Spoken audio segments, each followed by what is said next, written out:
que em nenhum momento me deixa nervoso, cara. Por exemplo, quando eu vou jogando a Liga StarCraft, que eu fico um pouco mais nervoso. Já tô acostumado bastante com StarCraft, né? Já há muito tempo jogando RTS, mas sempre rola aquela tensãozinha. Mas o Hearthstone é completamente tranquilo. Eu joguei um pouquinho no tablet, ele é bem legal, cara. Eu curti bastante o jogo, mas eu só não. Cara, eu tenho quase pouco tempo pra É, StarCraft, então eu acabo. o problema é o tempo mesmo. Me dividindo o tempo entre os jogos. Mas bora pro jogo, cara. Bora ver o que vai Bora. acontecer. Afinal de contas, aqui no canto superior direito do mapa, então representando o clã. Cara, quando eu falar Brawl, eu sempre falo clã. Mas tudo bem. Quando representando o clã Brawl e representando a raça Zerg, nós temos o jogador azul, nós temos o jogador Shan. E lá do outro lado a gente tem o jogador Zerg Vermelho do mesmo time, o jogador Jhin Rising, que agora se encontra numa situação delicada, né? Se ele perder essa partida, ele tá fora e o Shan passa. Com certeza. Curti a saída pra não falar o nome do clã, né? Do mesmo time. Ah, sim. Porque tem essa carta também, esse nome, né, numa carta do Hearthstone, que a tradução fica briga, né? Então, se não fala Brawl, fala briga. É que é um trava-língua para Sim. os ruês, né, cara? Esse É aí que... porque é do clã, né? Clã Brawl. Clã, acaba ficando mesmo. Mas vamos lá, Bárbara. Vamos lá, porque agora o mapa mudou, como tinha que ser, e o mapa é uma expedição perdida. E a gente cai naquela mesma situação que não cansamos de comentar aqui, que em mapa de duas posições, mapa pequeno, optem, os jogadores aéreos nos EVZ optem pelo jogo mais seguro, que é aquele com força primeiro depois da expansão. Não vai ficar para trás na economia e ainda por cima se safa de um eventual tease. Exatamente, cara, exatamente. Vamos lá então, porque o jogador de Rising já tá colocando esse gás, colocou o fosso de desova antes, colocou também essa incubadora um pouquinho antes, algo parecido aí, que parecido nem tanto, afinal de contas o Shan não tirou o gás, mas o Shan tirou esse fosso de desova, depois tirou essa expansão, daqui a pouquinho o Shan aí deve procurar o gás, para também poder subir um pouquinho a sua própria tecnologia. A gente vê os dois jogadores também fazendo aquela espalhada de suzerano para manter o controle do seu adversário, para pegar, por exemplo, essa movimentação que o Jhin Rising acabou de ver desses ergnídeos saindo, sabe que não vai ser uma agressão, que vai ser só um scout, então os jogadores se mantêm mais tranquilos.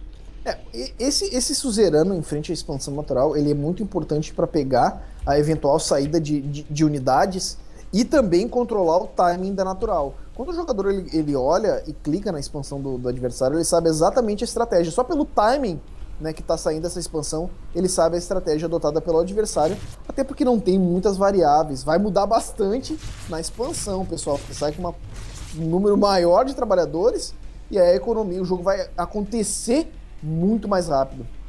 Certo, o Jhin Rising aqui também já passou pela base do jogador Shan, já tem uma olhada geral, sabe que não tem gás, sabe que ele tem gás, ele continua extraindo gás e ele tá fazendo aceleração metabólica, mas ele tá extraindo pouco gás também, né? Ele tá extraindo só com um trabalhador, então pode ser que ele não venha para uma pressão.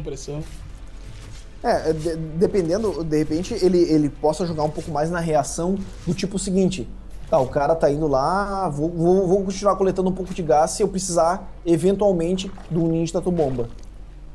Exatamente, cara. Olha só, agora o jogador Shan ficou pronto com esses dois gases prontos, esses dois tratores prontos na base principal. Imediatamente ele já populou esse gás. O Jhin Rising continua só com um trabalhador, mas ele continua aqui agora. Na realidade, ele começa a fazer agora essa terceira base. Terceira base que o jogador Shan já tem noção do que está acontecendo. Ele tem o suzerano num posicionamento extraordinário aqui, o jogador Shan. Então o jogador Shan parece que continua com controle um pouquinho melhor que o Jhin Rising sobre as ações do adversário, né? Esse posicionamento do suzerano aqui do Shan tá perfeito, porque ele acaba não morrendo se vier uma rainha ali, dá alguns tiros e tal, mas alguns disparos, então ele consegue esconder, controla bem, principalmente o timing dessa terceira, e aí quando ele vê uma terceira, nesse momento ele sabe que a reação parte dele, porque vai optar por fazer aqui toca de barata, fazendo duas câmaras evolutivas. O Jhin Rising vai utilizar os ergnídeos com velocidade justamente para controlar o mapa. Tem um suzerano lá para cuidar da eventual terceira do adversário. E o Jhin Rising agora parte também para toca de baratas e para câmara evolutiva. Detalhe, um está evoluindo o ataque balístico e o outro a carapaça. Que no engage acaba sendo um empate técnico, né?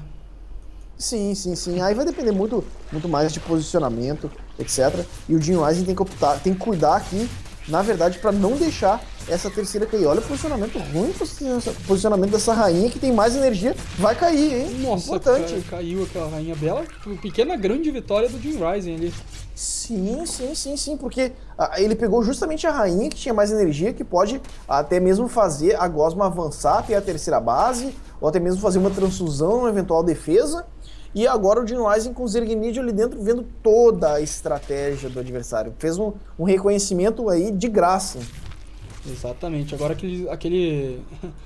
aquele suzerano lá que tu comentou, o jogador Shan começou a morfar numa super vigia, então ele acabou não conseguindo matar, né, com aquela rainha, conseguiu morfar tranquilamente. O Jim Rising, sabendo que não ia conseguir matar, já recuou aquela rainha, mas o jogador Shan agora tá numa pequena desvantagem de repente econômica, afinal a terceira base do jogador Jim Rising já tá por ali. O Jim Rising já sabe tudo do que o Shan tem em mente, e o Shan já não tem mais tanta noção do que o Jim Rising tem. Faz algum tempo que ele não passa por cima, acho, da base do Jim.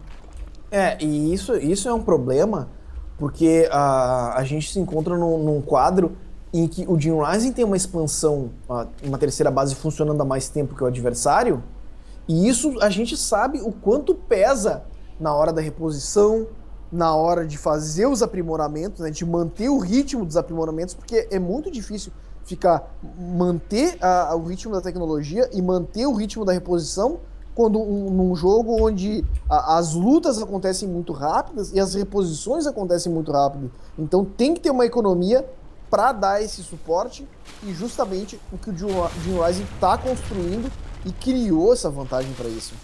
Pois é, cara, o Jim Rising acabou conseguindo aqui destruir essas rochas, né? Conseguiu fechar a porta do jogador Shan a tempo, aquelas baratas não conseguiram passar. O Jim Rising acaba ganhando um pouco de tempo nessa brincadeira. Já tem um pouco de visão terreno superior. Descem as baratas do jogador Shan, vão brigando com as baratas do jogador Jim Rising. O Jim Rising vai conseguindo cercar as baratas do Shan. O Shan vai indo pra cima das baratas do Jim. O Jim numa situação um pouco complicada, mas o Shan tá totalmente sitiado. Vamos ver se ele consegue causar um pouco de dano no jogador mexicano. É muita barata do Shan, Barba. É GG, é vitória do Shan, e o Shan passa de fase.